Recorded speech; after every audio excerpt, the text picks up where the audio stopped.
आप अगर composition scheme में है तो आपको उस प्रोडक्ट पे जो स्टैंडर्डाइज एक जीएसटी रेट है वो पे नहीं करके, आपको अगर गुड्स का ट्रेडिंग या मैन्युफैक्चरिंग करके सेल कर रहे हैं तो 1% कंपोजिशन स्कीम में रहेंगे तो जीएसटी पे करना पड़ेगा। और अगर आप सर्विस में है तो 6% पे करना पड़ेगा। अगर आप रेस्टोरेंट बिजनेस कर रहे हैं तो 5% कंपोजिशन स्कीम में आप आएंगे तो आपको पे करना पड़ेगा। तो ये एक बेनिफिट है कि आपको अगर कोई ट्रेडिंग कर रहे हैं, फॉर एग्जांपल अगर आप कोई रिटेल जनरल स्टोर चलाते हैं और वहाँ पे गुड्स बेच रहे हैं,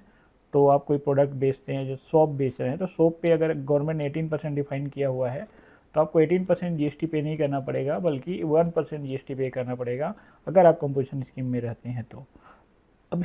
दूसरा इसमें इशू ये भी है कि अगर आपके कस्टमर को आपके प्रोडक्ट का जीएसटी इनपुट चाहिए और आपसे जीएसटी बिल बोलेगा कि आप जीएसटी कलेक्ट करके मुझे जीएसटी इनवाइस दीजिए, टैक्स इनवाइस दीजिए, तो आप कंपोजिशन स्कीम में टैक्स इनवाइस जीएसटी चार्ज नहीं कर सकते। आप जो इनवाइस इशू करेंगे वो जेन्युइन होगा, बट वो बिल ऑफ सप्लाई होगा, ना कि टैक्स इनवाइस होगा। उस इनवाइस में आप सेपरेटली जीएसटी अलग से चार्ज कस्टमर से नहीं कर सकते,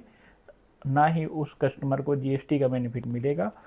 बल्कि उसकी जगह पे आप 1% आपके सेल्स का टोटल 1% जीएसटी गवर्नमेंट को पे करेंगे। ये मेजर डिफरेंस है। तो मेरा पर्सनल ओपिनियन क्या है कि अगर आप B2C सेल्स करते हैं, विद इन स्टेट सेल करते हैं, आपका टर्नओवर 1.5 करोड़ से कम है, आप एक